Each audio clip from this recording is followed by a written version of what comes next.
அனைவருக்கும் வணக்கம்.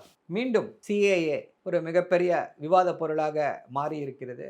ஒன்றிய அரசு சிஏஏ சட்டத்திற்கான விதிகளை அமுல்படுத்தி இருக்கக்கூடிய காரணத்தால இந்தியா முழுக்க சிஏஏ சட்டம் அமலுக்கு வந்திருக்கிறது அப்படின்னு தெரிகிறது.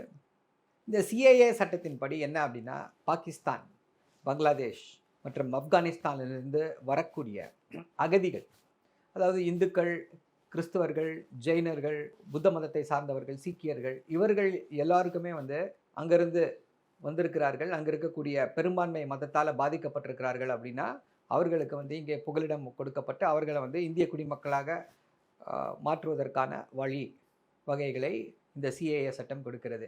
இதில் எங்கே பிரச்சனை வருகிறது அப்படின்னா, இது இஸ்லாமியர்களை ஒதுக்குகிறது. இப்போ அந்த ஊரிலிருந்து இஸ்லாமியர் ஒருவர் அகதியாக வருகிறார். ஏதோ காரணத்திற்காக அவர் பேதப்படுத்தப்படுகிறார், ஒடுக்கப்படுகிறார். பெர்சிக்யூட்டட் ரிலீஜியஸ் மைனாரிட்டிஸ் என்று சொல்கிறார்கள்.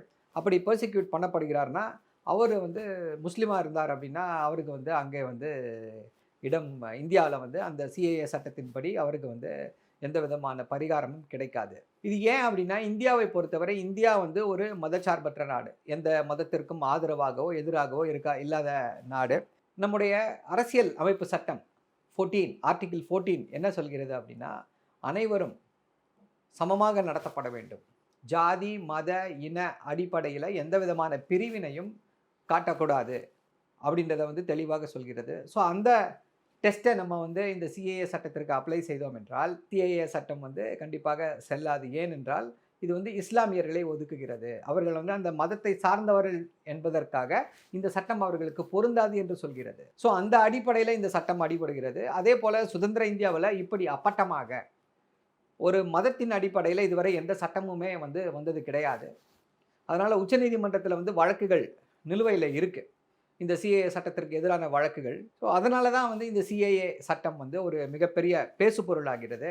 வெறும் சிஏஏ சட்டம் மட்டுமே எல்லாரையுமே பாதிக்குமா அப்படின்னா இல்லை. இந்த சிஏஏ சட்டத்தோடு என்ஆர்சி என்ற ஒரு கான்செப்டையும் பாஜக அரசு கொண்டு வர வேண்டும் என்று துடித்து கொண்டிருக்கிறது.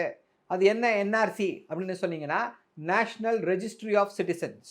இது எங்கே முதல்ல இருந்துச்சு அப்படின்னா, அஸ்ஸாமில் தான் இந்த நேஷனல் ரெஜிஸ்ட்ரி ஆஃப் சிட்டிசன்ஸ் என்ற அந்த கான்செப்டை கொண்டு வந்தாங்க. என்ன அப்படின்னா, அஸ்ஸாமில் பங்களாதேஷிலிருந்து பலரும் அங்கே இல்லீகல் இமிக்ரெண்ட்ஸாக குடி புகுந்தார்கள். ஸோ அதனால் அந்த ஒரு பிரச்சனை ஓடிக்கொண்டே இருந்த யாரெல்லாம் இந்திய குடிமகன்கள், யார் இல்லை, யார் சட்டப்புறம்பாக அங்கே குடியமர்ந்து இருக்கிறார்கள் என்ற அந்த ஒரு பிரச்சனை ஓடிக்கொண்டே இருக்கிறது. அதனால் என்ன சொன்னாங்க, உச்சநீதிமன்றம் அந்த குடியரசு இதை என்ஆர்சியை அமல்படுத்த வேண்டும், நேஷ்னல் ரெஜிஸ்ட்ரி ஆஃப் சிட்டிசன்ஸ் அமல்படுத்த வேண்டும் அப்படின்னு சொல்லி ஒரு உத்தரவை பிறப்பித்தது. அந்த அடிப்படையில் அஸ்ஸாமில் அது நிறைவேற்றப்பட்டது.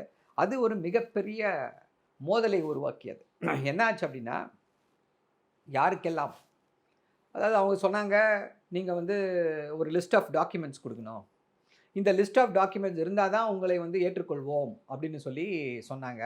ஸோ ஒட்டுமொத்த அஸ்ஸாமுக்கு அந்த இதை செய்தார்கள். அதில் பலர் அவர்கள் இந்திய குடிமகன்களாக இருந்தாலும் என்னவாக இருந்தாலும் என்ன ஆச்சு அப்படின்னா, அவங்கக்கிட்ட அந்த டாக்குமெண்ட்ஸ் இல்லை. அந்த டாக்குமெண்ட்ஸ் இல்லாத காரணத்தினால அவர்களெல்லாம் இந்திய குடிமகன்கள் அல்ல என்ற அந்த சூழ்நிலை உருவானது. அப்போ இந்த சிஏஏ சட்டம் உதவிக்கு வருது. என்ன செய்யுது, நீங்கள் இந்துவா, ஜெயினரா, சீக்கியரா, கிறிஸ்துவரா, பரவாயில்ல, நீங்கள் குடிமகனாக உங்களை ப்ரூவ் பண்ண முடியினாலும் பரவாயில்ல, சிஏஏ சட்டத்தின்படி இந்திய குடிமகன்களாக மாறிவிடுகிறீர்கள். ஆனால் இஸ்லாமியர்கள் மாற முடியாது. ஸோ இதனால்தான் இந்த சிஏஏ சட்டத்தை நாம் எதிர்க்கிறோம். ஏன்னா இது அஸ்ஸாமில் மட்டும்தானே உச்சநீதிமன்றம் சொல்லியிருக்கிறது. அதனால் நாம் ஏன் இதை எதிர்க்க வேண்டும், இதற்கு என்ன அப்படின்னு சொல்லி பலரும் கேள்வி கேட்கலாம். ஆனால் இதில் இருக்கக்கூடிய அந்த கொடுமை என்னவெனில், அமித்ஷா அவர்கள் தொடர்ந்து எல்லா இடங்களிலுமே 2019 நவம்பர் 20, 2019 ராஜ்யசபாவில் பேசுகிறார். இந்தியாவுடைய உள்துறை அமைச்சராக இந்தியா முழுக்க இந்த என்ஆர்சியை கொண்டு வருவோம் அப்படின்னு சொல்லி பேசுகிறாரு. பல இடங்களில் பேசியிருக்காரு. பிஜேபி ட்வீட் எல்லாம் போட்டுச்சு, அப்புறம் அதை டிலீட் பண்ணாங்க. ஸோ இவர்களுடைய நோக்கம் என்ன அப்படின்னா, இந்தியா முழுக்க இப்படிப்பட்ட ஒரு பேதத்தை உருவாக்க வேண்டும் என்பதுதான் இவர்களுடைய நோக்கம். இதனால் தான் இந்த சிஏஏ சட்டத்தை எதிர்க்கிறோம். அதனால தான் மீண்டும் பாஜக ஆட்சிக்கு வரக்கூடாது என்கிறோம். இவர்கள் வந்தால் இப்படித்தான் இந்தியாவை பிளவுபடுத்தும் முயற்சியில் ஈடுபடுவார்களே தவிர, இந்தியாவிற்கு வந்து நல்லது செய்ய வேண்டும், இந்தியாவை முன்னேற்ற பாதையிலே கொண்டு செல்ல வேண்டும் என்று ஒருபோதும் எந்த விதமான திட்டங்களையும் கொண்டு வர மாட்டார்கள். இப்பொழுது புரிந்திருக்கும் ஏன் இந்த என்ஆர்சி சிஏஏவை எதிர்க்கிறோம். சிஏஏ என்பது வந்து என்ஆர்சியோடு சேர்ந்து இந்தியாவுடைய அந்த அடையாளத்தை அழிக்கக்கூடிய முயற்சி. அதை தடுக்க வேண்டும். நன்றி, வணக்கம்.